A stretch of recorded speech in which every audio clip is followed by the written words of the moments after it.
Financial wealth and looking at the mindset around that is something naturally that's not ingrained in our subconscious as women. Meghan Jarvis, known as Magic Megs, a pro athlete, ninja warrior, entrepreneur, and CEO of Wellcourt.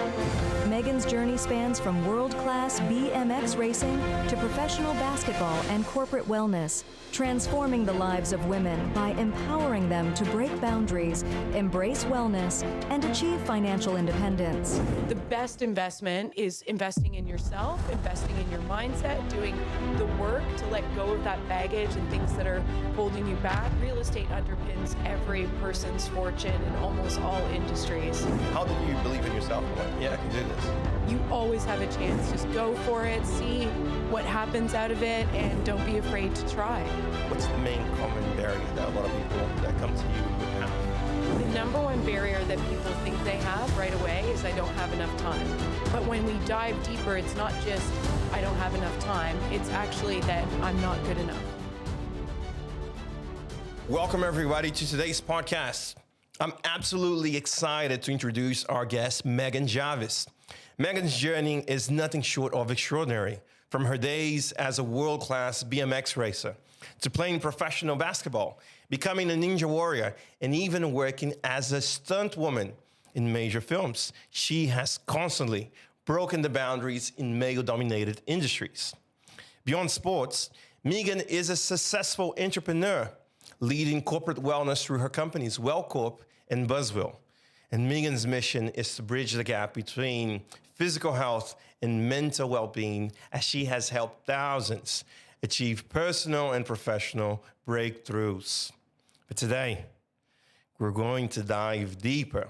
We will be discussing the empowerment of women and how women can overcome their fears, shift their mindsets, and take control of both their well-being and also being financially independent. Meghan, it's an honor to have you with us. Thank you, Will. Thank you for having me today. I'm really excited to be here. Meghan, you are a fantastic person. We know you for a little while now, and we've seen that you've done so well in so many different industries. First question for us to start with is, how can you exceed in so many different disciplines, from BMX to acting to public speaking to running business? What's the mechanism that you have in order for you to exceed in so many different areas? As always, I like to start things off with the punchline of the correct mindset moving into things that you love.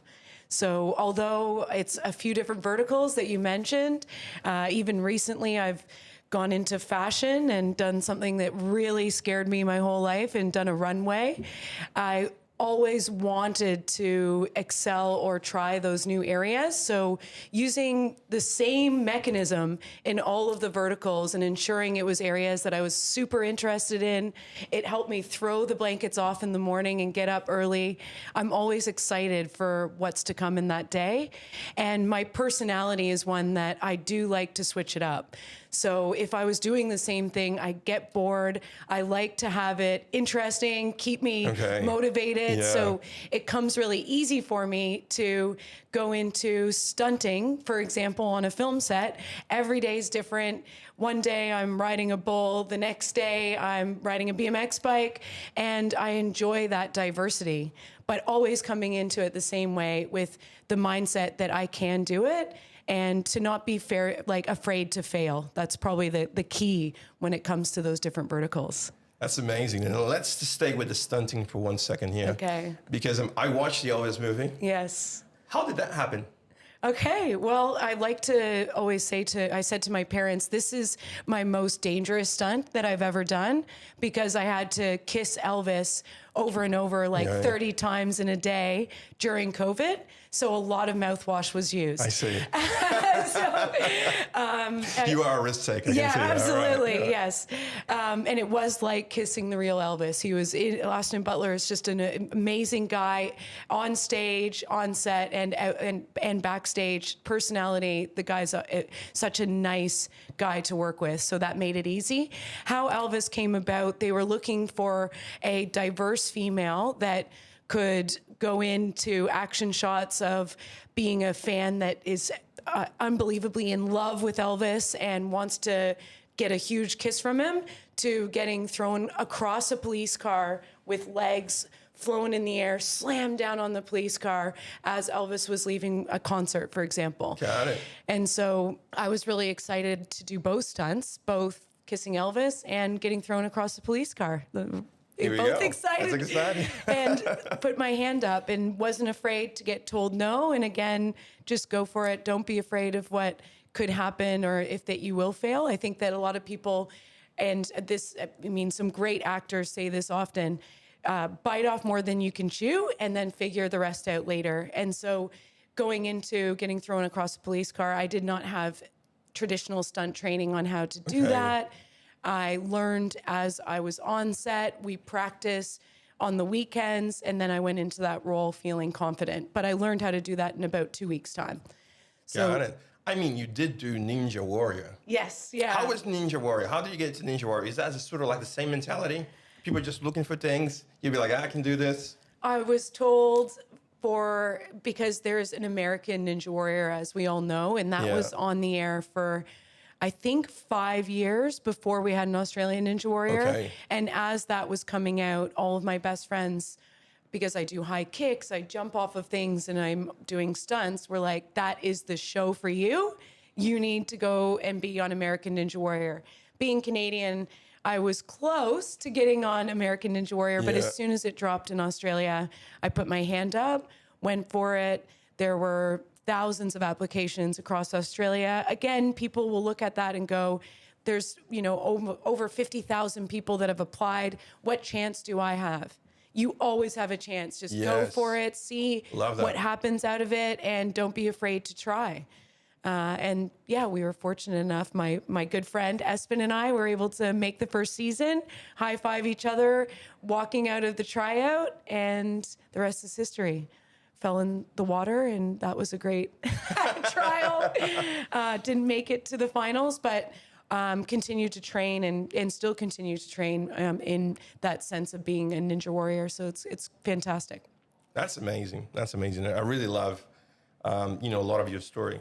Right. Thank you. One of the things that we talked a little bit about it, and it would be great if you could mention that. What sort of the pains that you had to go through for you to develop this mentality, right? This mentality of, I'm just going to give it a go and see if I can actually do this. And you end up doing it well. But what was the pain that you had to go through so you could overcome that in order for you to be confident that you can now actually go and execute those amazing stunts?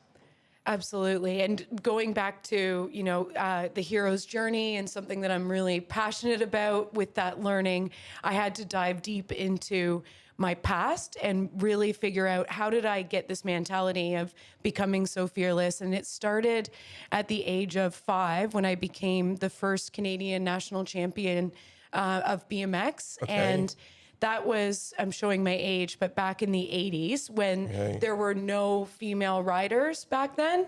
And I had to not just beat the boys, but I had to excel far past the boys at the finish line to even prove that I was good enough, because right away you have a stigma, you're a female. So it was a mixed gender competition? It was mixed gender because there were no females that I could go against. In the end, getting rated Canadian national champion, it's in the females. But going to that extent, like going into, we have provinces, but in Australia, it'd be states, different states. Yeah. Each state, I would be racing against guys.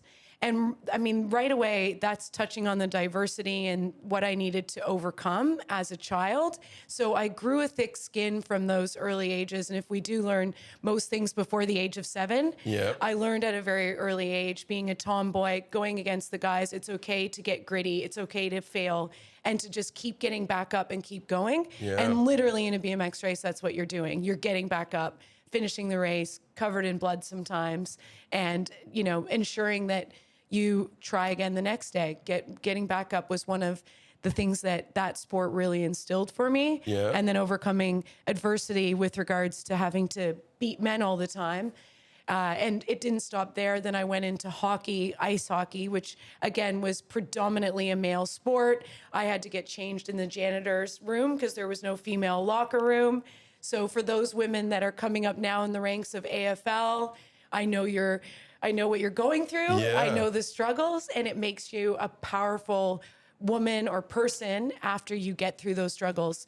You grow a thick skin. You're ready to overcome even bigger barriers when you get out into business, out into sport, or any of the different verticals that we mentioned I play in. That's incredible. And how do you overcome self-doubt, right? Because you're going through some big challenges. Competing against men is no easy feat. How did you believe in yourself and I can do this? Ooh.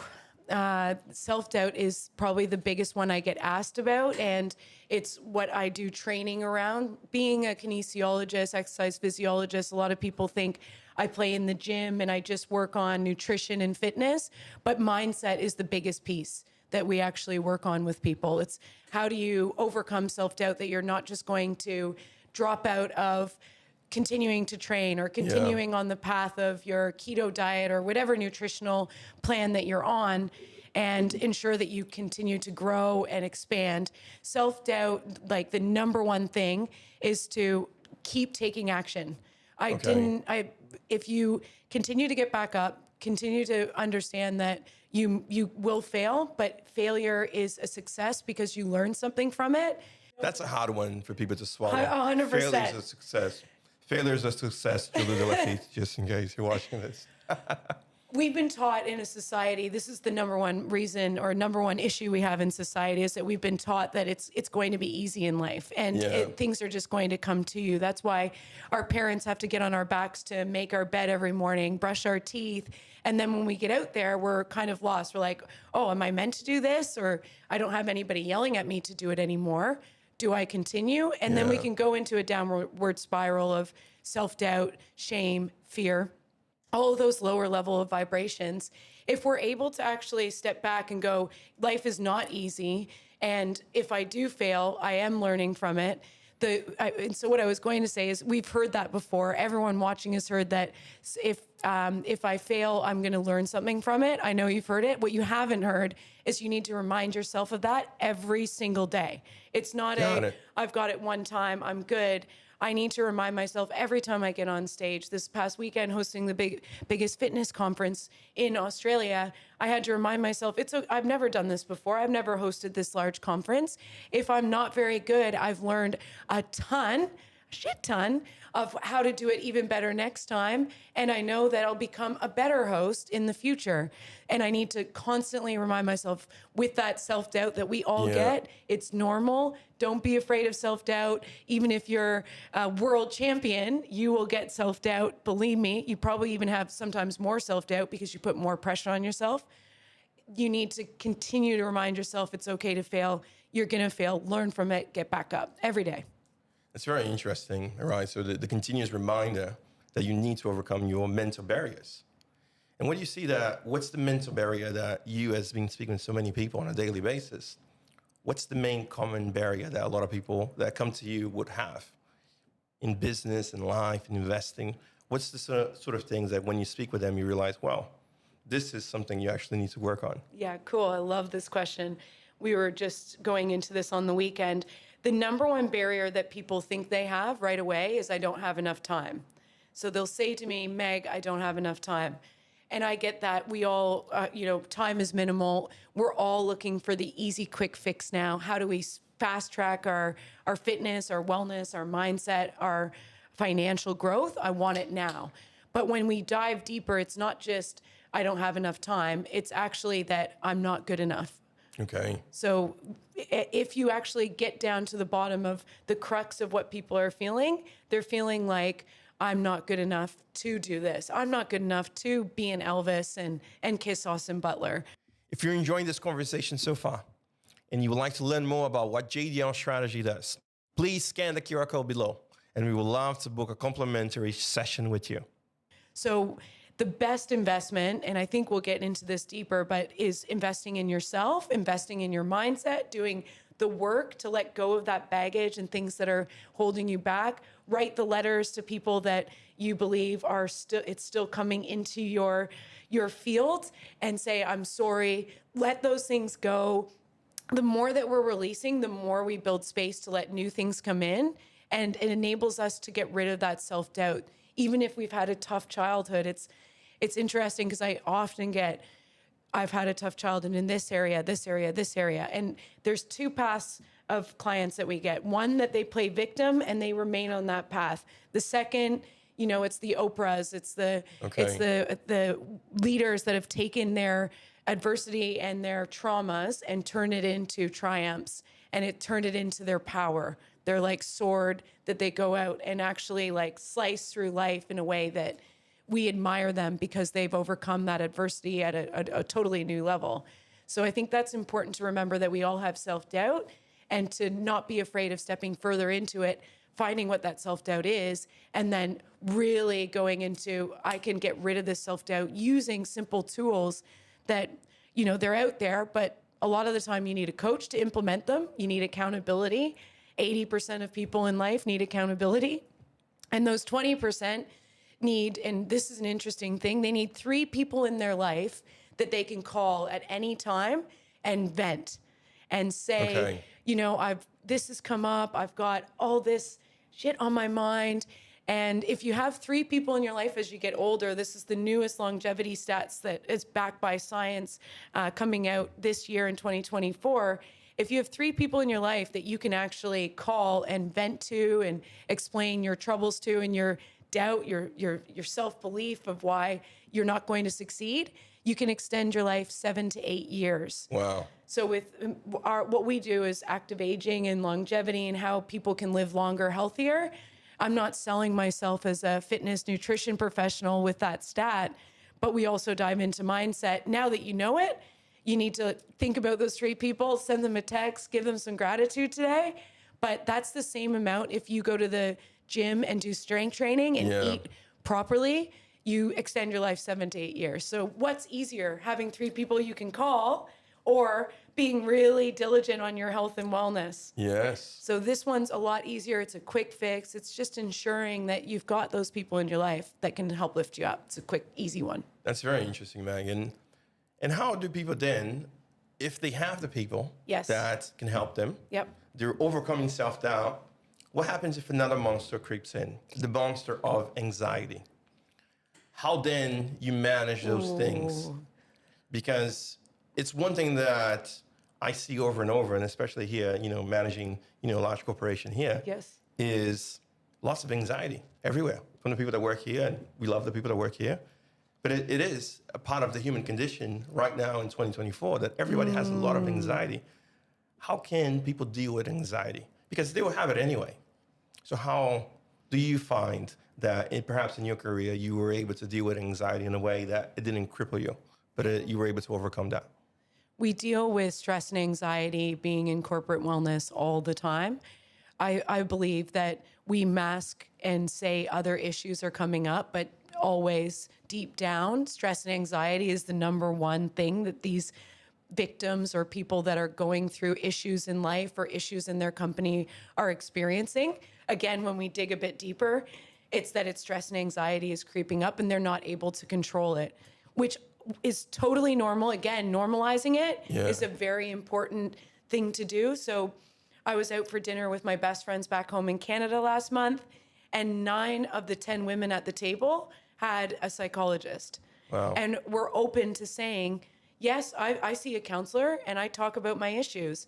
And that's becoming more and more the norm. And that's so important for us to do. Again, going back to having those 3 people, it's important to have those 3 people, or having someone you can speak to is important. So how do I mitigate stress and anxiety for my clients, for our corporate wellness sector, for people in the workplace? It's not rocket science. It's actually been used. They were throwing out some stats. It's before Christ, so it's like back into the BC era, that we use breath. We come back to breath work. We start with that. I mean, I'd love to start with movement and say, yeah, fantastic, let's move more.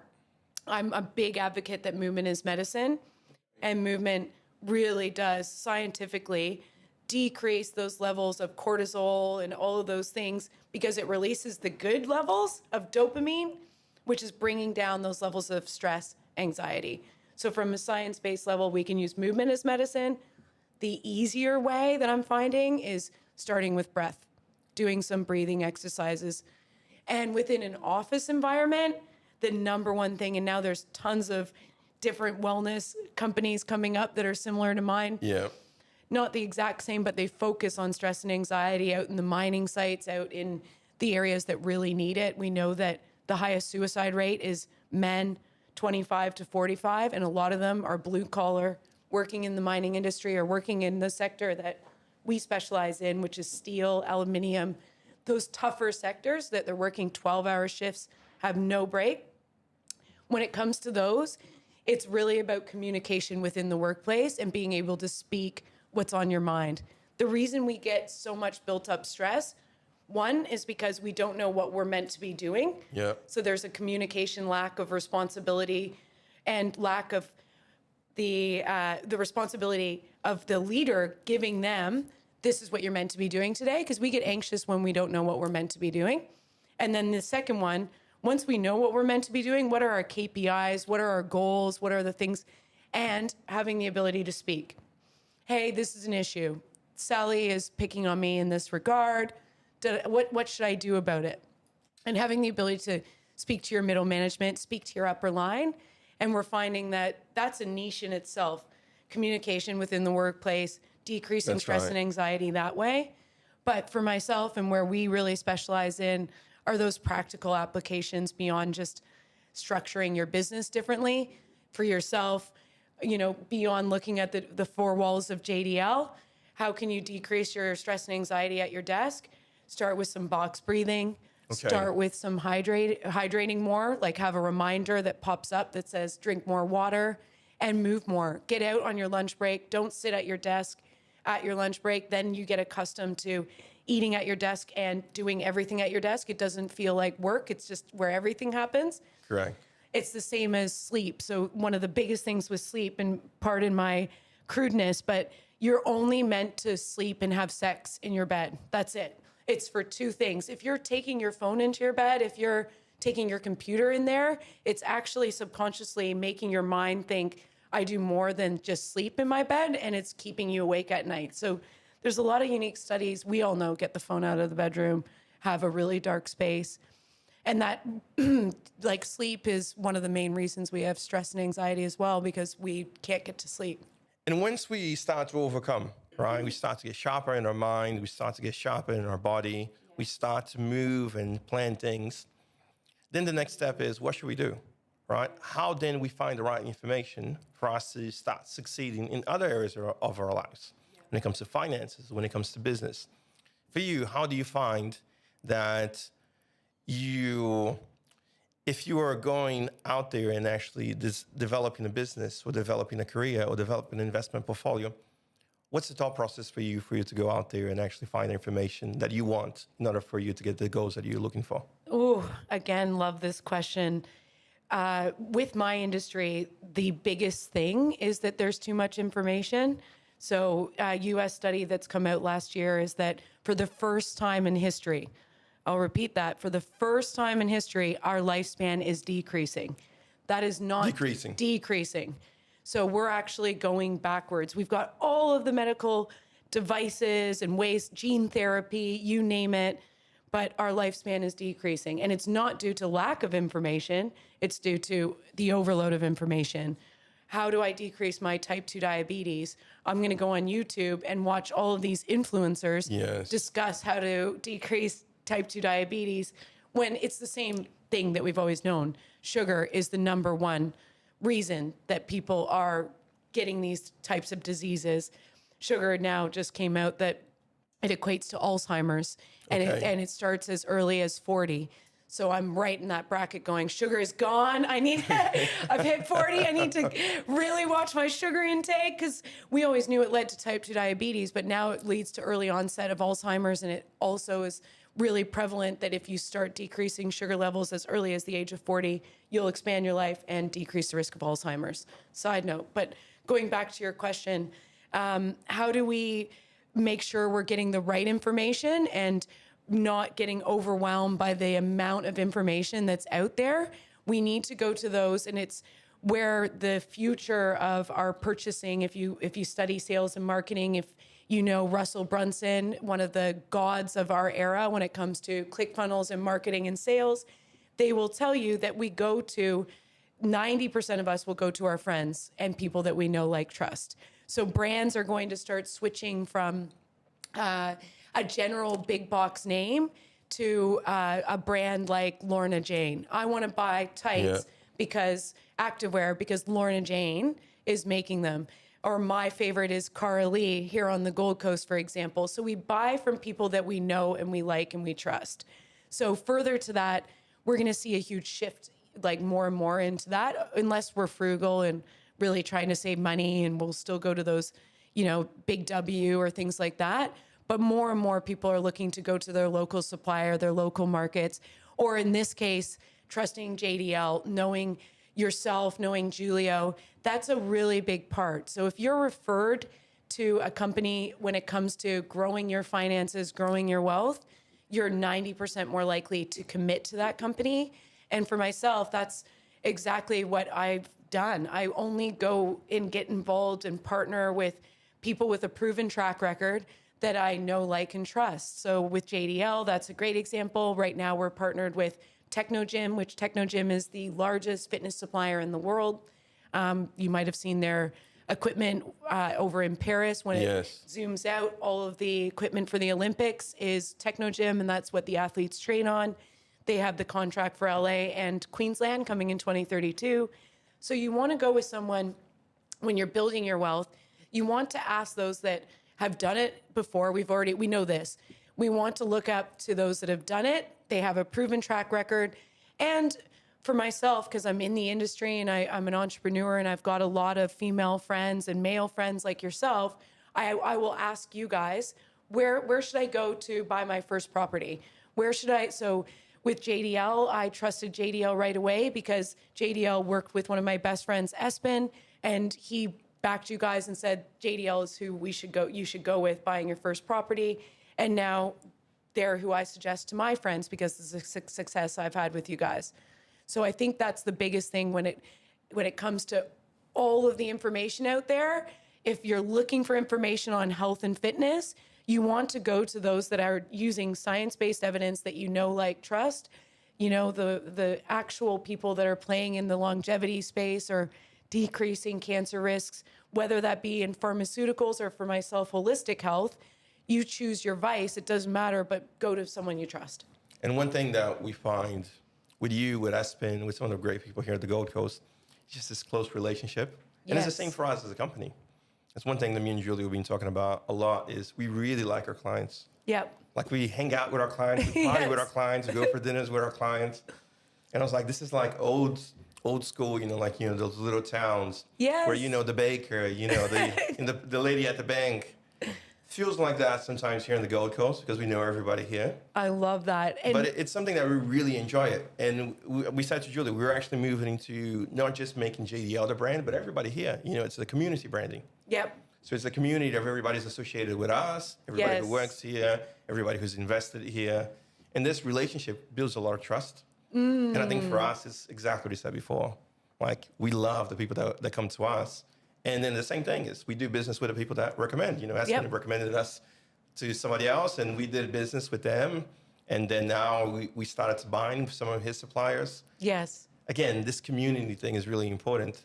How do you see now, like, now that you're established, how do you develop a relationship with people that does not become fully transactional?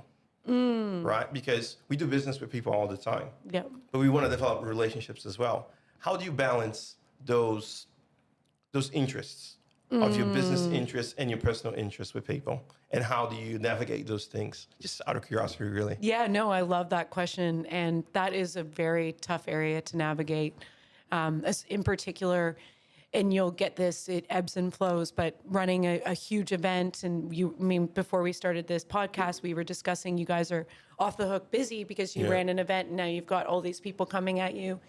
And it's the same with me. I'm still coming off the back of a huge event, and now I'm invited to all these different things. And when you get into that space where you're highly wanted, how do you divide your time where this is strategically aligned with my business and this is something I want to do for my friendship? And that's been a really tough thing for me to navigate. And I'm going to get into that right now. But to add to the cook, the baker, and the barber shop in your community, because I love assisting and adding value in this way to your viewers. If you have a relationship with your coffee person, so the person that you go down the street to and say hi to that person every morning, as you get older, that is more important to see that person on a daily basis, and extends your life longer. It's just a hello, how's your day been? Really? Than having a good friend that you see once a month. So it's that constant interaction, that constant feed of positive dopamine, endorphins being fed, that if you have someone you see daily that adds that little spark to your life, the baristas are going to be busy, I'll tell you what. It's greater impact in your longevity than having somebody you see once a month, which is so, so cool. And it just equates to how important it is to have a great community around you. How do you divide your time and really figure out this is business, this is personal, and go into understanding that you can't be everybody's best friend? And we've heard it before, but it's boundaries. I mean, the word is now overused, but my mom's a psychologist and has been preaching boundaries to me since a young girl. I'm from a phenotype or an epigenetic profile type, which means you go into your genes mixed with your profile of what your environment is. So both of those two things combined. I'm an activator connector, so I want to connect with everyone. My best friend, born on the same day in the same hospital, she's also a cancer and activator. Same day in the same hospital. Yep, and she lives 20 minutes from me in Australia here, so it's all of the things. Yeah, it's fantastic. She is the exact opposite. She never lets people in. So you mentioned about your mother, which she is a big advocate for boundaries. Yes. You've been hearing that all of your life. Yeah, I've been hearing to set more boundaries in that regard, and how my best friend also showed me what it's like to have boundaries, because she would only at any time have about 5 people in her life, and at any given moment I'd have about 50. So navigating, how do you balance business relationships with friendship relationships, goes into ensuring, the number one issue that we all have, I don't have enough time. Letting those people know this is a business discussion, or this is, us having a chat and becoming friends. The people that stick around are the friends that accept that. So my best friends accept that I might be away and doing things for 2 months of the year and not have as much communication. If I have a friend going, hey, what are you up to? Hey, that's not going to last very long in my realm anymore, because I don't allow it to. I'm like, nope, too much, boundary line. And then if they continue to go against that boundary line, then you just have to make that call. And with this busy lifestyle that you have, yes, how then you start thinking about finances and investing? How did that come about for you? Always a long-term goal for me personally was to build my real estate portfolio. So I was really fortunate that my dad owned several real estate companies. I think that for everyone... In that, Meghan, let's just go a bit deeper. What's your relationship with money? Money. So fortunately for me, when we go back into what you would learn in a money wealth day in professional development, is what were you taught? What was your conditioning with your parents around money? What did they rate? What was your dinner conversations is what they often ask about money while you were growing up. And again, I've mentioned my mom was a psychologist or a counselor, and my dad is running this, amazing real estate business. So I was raised that money was abundant. It comes to you through hard work, and that's a big one. I love when people say, I don't like the word hustle, I don't like the word this. Nothing has ever come to me easily and fast. Everyone always calls me lucky. It is definitely hard work. If you want to do something that you love, it doesn't feel like work. So you would phrase it separately. You'd go, this is something I love. Every day I wake up, I'm excited. It's not even work. But it is taking action and putting that first step forward and not being afraid to fail and all of the things that we've discussed previously. But with financial wealth and money, I was fortunate enough to have a conditioning that money is abundant and it comes to you with hard work, determination, and that you can make money doing the things that you love. So my parents are both over 70 now, have no desire to retire. They're going to continue to work right until, that someone says you can't drive, and, you probably shouldn't be somebody's mental coach right now. But that's been a really important lesson for me, that I mean, you can do what you love. As Jim Carrey once said at a graduation, you can fail at things that you don't love. So why not go and try to do the things that you love? Because at least you'll fail. If you do fail, you're failing at the things that you love. And that's really important. And it's been a clear message in my family. When it comes to money mindset, it does take practice. And for my clients, we implement strategies. And I think that's, part and parcel of JDL. So, and with the strategy, so let's go into that. So how do women stop? Yeah. Right. So if we get a lot of women clients right now, I think the last 7 properties that we purchase on behalf of our clients, we're women led. Go ladies. Like they will come in with the couples will come in as well, but really the women were driving the whole thing. Love it. How do they start, in your view? What's the best way for women to get into finances, which tends to be a very male-dominated industry, and sometimes it's even the language and everything does not really appeal to women. But how do they start? Yeah, love this. And it is, the stats are out that we're still only 5% of Fortune 500 CEOs. So we still haven't even stepped into our power as females.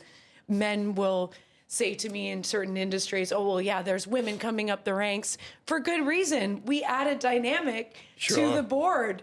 So why wouldn't you have some females on the board? They're going to bring in different ideas. We do think differently than men. So financial wealth and looking at the mindset around that is something naturally that's not ingrained in our subconscious as women. And it's something that I'm very proactively trying to change our mindset around that. And it starts with, the bottom line is starting with writing down your goals. It's amazing how many people don't set financial goals, and revisiting them. If you've watched Grant Cardone or people that have built $billion real estate portfolios, going back to study the ones that have done it and that you want to emulate. His main learning around mindset and financial wealth is that he writes down his 3 top goals every night. So he's sleeping on those goals. And I do a lot of practice around sleep meditations and what we can do in our sleep. If we're putting in our head that I'm going to hit $1 million, I'm writing it down. I'm not just saying it. I'm saying it out loud. I'm visualizing it. And we can get into visualization all day of how specific you need to go into. You need to feel the leather in the car that you want. You need to see it. You need to go into Ferrari, sit in that car and see yourself in it, driving out of the parking lot. All of that works, but it needs to be revisited every night. So we'll start with our clients going every night, 3 top goals. Number 1, if it is financial, sometimes women are financially free. Maybe it's your health, maybe it's your relationship, whatever that first goal is, you're writing down what you want to see. If it's financial wealth, which often women do come to us wanting to build that area, you're writing down what you want every single night. So you want them to make that into a habit. Yep, it's a habit every day. Even if on they the don't feel like it. Even if they don't feel like it. Yep, 100%. Okay. And if you know that you've missed a day, we're all human. It's going to happen 100%. Just get more proactive the next day. Use it as your ammunition rather than your downfall. And we use that in health and fitness all the time. It's like, great, you've gotten McDonald's on a Sunday. 1, eat that McDonald's going, I deserve this McDonald's. I've trained all week, and don't hold guilt because, again, scientific evidence comes back to if you eat McDonald's with guilt, you actually hold on to more fat.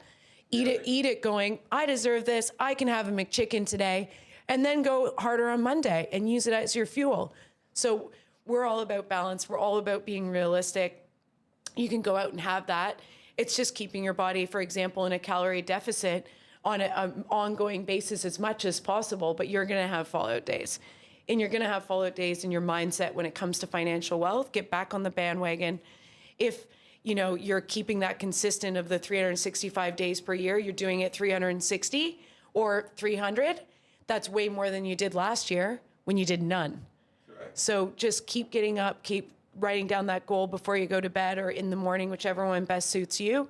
I know Grant Cardone does both, morning and evening. So it's really getting that mindset, strategies, and making it a habit so that it ingrains in your head. Your conditioning starts to fade and you actually step into, I am going to make 1.5 million. And it's not scary to say it. And yes, set audacious goals is my other advice around that. That's great. I love that. And with your goals, in your view in particular, what should you have in your portfolio? You mentioned real estate. Yes, definitely. Why do you choose real estate? Why do you think that that's a viable investment opportunity for women and for people in general? Yeah, I love it. God's not making any more land. That's my first comment with regards to that. But also, real estate underpins every person's fortune in almost all industries.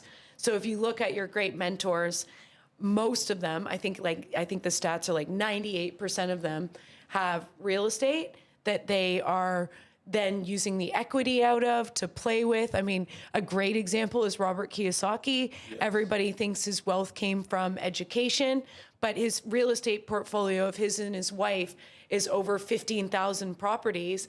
And that's really where they play in. They love educating. Yes. They love going into their quadrants of rich dad, poor dad, and all of the elements. And they're teaching kids on money mindset now, which is a beautiful thing.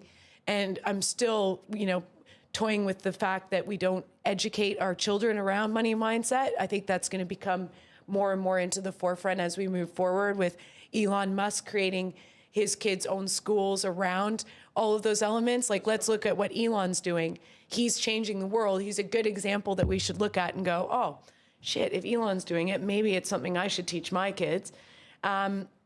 So I think that it's going to come more into the forefront more and more, where we start teaching our kids, our clients around money mindset at an early time, earlier than we have been. And how do you find that now that you have this mindset, you are an investor, how do you see your assets performing? How do you track that? How do you look at yourself and you go, do you check your wealth once a year? Yeah, great. And you look back on last year and I'm richer this year than last year. Yeah. How do you track your performance? One of the best quotes of Julio's that has always stuck with me is the numbers don't lie. And another suggestion from Julio was to be checking your wealth. You can check it monthly, but even weekly, like make sure the dial is getting turned up rather than getting turned down. So for somebody that doesn't do it at all, start with yearly, but I would say start monthly and watch your finance, because where energy goes, energy flows. And if you're not watching your finances, they will not assist you. So you need to make sure that you're watching your finances. Otherwise, you won't be building your growth. So that's a big one. With real estate, again, it was just the base level. It underpins all my investments. Do I diversify in my investments? Absolutely. Do we have some gold? Do we have some other physical assets? Yes. But everything is underpinned by real estate. That is where I've made my wealth and will continue to do so. And it's just a sure bet because of what I said before we started this conversation, that God's not making any more land. The prices are continuing to go up. Even if we do hit some sort of GFC or global financial crisis, we have a dip and then it goes back up again. Look at what's happened in the past over the last 100 years. Use that as your evidence to invest moving forward. You don't need to reinvent the wheel. We just need to look at what works, and we know it works. Got it. That makes a lot of sense. So if we were going to really practical, right? If we were really going to go down to earth and say, hey, you're going to start, you haven't made any investments yet. Where would you start? How would be that process for you to really get this thing going on? The first thing is to set goals, again, which so many of our clients need somebody to sit with them and set their financial goals and get a strategic direction from that. But the main beginning is to set a goal. I want to increase my wealth I'm making $5,000 a month. I want to make $10,000 a month, and set that as a goal. Then you can go into how do you do that? How do you start into investments? A great goal is you want to own one property, right? So this is just baseline. I want to own one property before the age of 40. or before the age of 30 is when I started. And that's an even better goal for those listeners out there. Sub 20, even better, but start as early as you can. Beg, borrow, and steal. Ask for your parents' assistance. We see a lot of clients coming in and getting financial backing from their parents. No shame in that. They've done the hard work and they're giving you assistance when you need it. So also, this is the way to get started. Ask those that you love, ask those people that are around you, because they can give you a foot in the door. Let's say you don't have any family, you have no loved ones, you're coming in super you're evergreen, you're like, I have no clue where to start. Set a goal, I want to buy one property. Then you need to speak to the people that know how to do that. And JDL is a perfect example. It's the first company that I found that acts the same way in real estate that we get back home in Canada, which is, you know, they look after you. They're always available on the phone. Your team is there 24/7 to assist in any types of questions, but also you offer the full package. Instead of making it difficult and going out and going, okay, I need to get financed. I need to go find a mortgage broker. I need to go find a real estate agent that can find the property in the right area. It becomes too hard. And for those that have read Atomic Habits, we start stacking. And then everything falls off because it's too much for us to handle. And we actually don't take that first step because we get overwhelmed. Overwhelmed is always the reason we collapse. So JDL will go, we will deal with all of these areas. You just tell us what you want, what your goal is, and we will strategically set you up that in 6 to 12 months' time, if you continue on the trajectory that you're in, cash flow is king, always. If you have some form of cash flow, if you have some sort of job, you're already in. Congratulations. You've got the main thing that you need. If you're a coach and if you're somebody that doesn't have consistent cash flow, then you need to be writing down your goals of what you're going to hit. I'm going to go from a 5K month to a 10K month with my clients. When I'm at the 10K month, I'm going to start putting away 30% of my income because I didn't even have that income and was living at that level before. If we read The Millionaire Next Door, fantastic book, suggested to everybody. It discusses how we spend what we have. It's the biggest issue in society. If we can get the mindset that I live comfortably on 50 grand a year and now I'm making 100K, I can put away 30K. That's how we grow our wealth. And again, you need a mentor, somebody in like what JDL offers to go, this is what you need to do. Because a lot of the time we don't know what we need to do and we don't know where to start and there's too much information. Sit down with somebody who's an advisor that can handle all of the building blocks to create your wealth. So Megan, you've been doing big events. You've been doing lots of exciting things. What's next for you? What's next for this movement that you're building up? Talk to us a little bit about that. And what's next for you? Yeah, brilliant. So with the Million Women movement, going into one of the issues we've actually discussed on this podcast, it's elevating women, not just in the fitness industry, but fitness is my background. It's where I felt I didn't get a lot of assistance from women in the past. It's funny, my mom always said that women will always be the one that actually is your largest competition. And I've seen that time and time again. Women have tried to steal my ideas or have tried to go against me. It's so interesting how sometimes women can go like this and we can be nasty to each other. So we're flipping that on its head.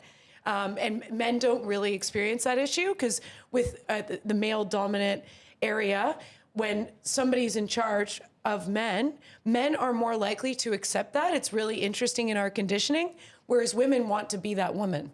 So it's like we get this weird jealousy issue. So we're creating... So women are tougher on women. Yeah. Isn't that interesting? And it's backed by evidence now over the last 5 decades. So it's definitely true. And I've experienced myself. I haven't had an employee of a male come at me in the ways that females have as a female CEO, which I'm not the first female CEO that has said that, which is also interesting. And it's not just the vertical of fitness and wellness. It goes across the board in accounting and, banking and all of the different construction, all the different areas, mining industry even. Women do not support women always, which we're changing that. And we're really making a long-term goal, which is Million Women Movement's got an 8-year goal.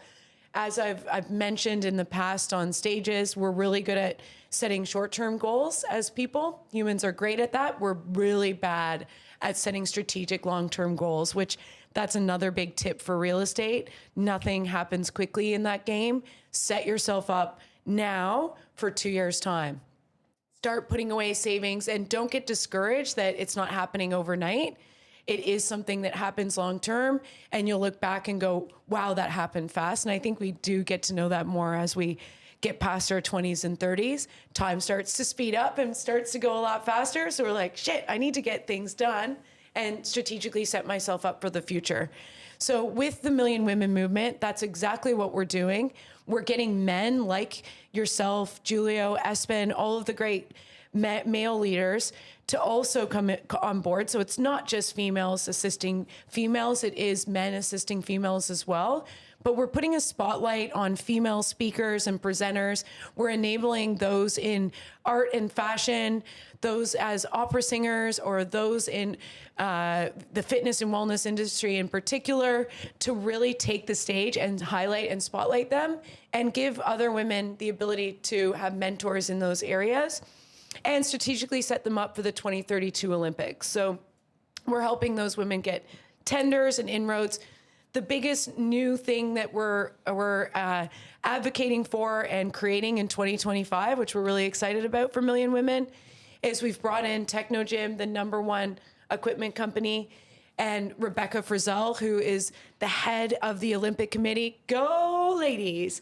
And we've got these different areas all the way down to the cups supplied to the Olympians, the transport supplied to the Olympians going to and fro the different stadiums, even the hotels. We're enabling women to get in early because those tenders are going now.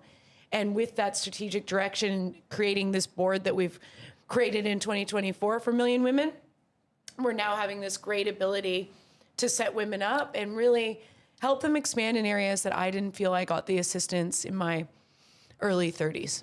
That's amazing. So Meghan Jarvis, thank you very much. Thanks, Will. Thank you guys so great. much for having me. I've had so much fun. Your story is inspirational. The way that you overcome challenges financially, emotionally, and physically is truly inspirational. And to all our listeners, remember that taking the first step is key, whether it's investing in yourself, investing in your well-being, or in your financial future. JDL Strategies is here to support you.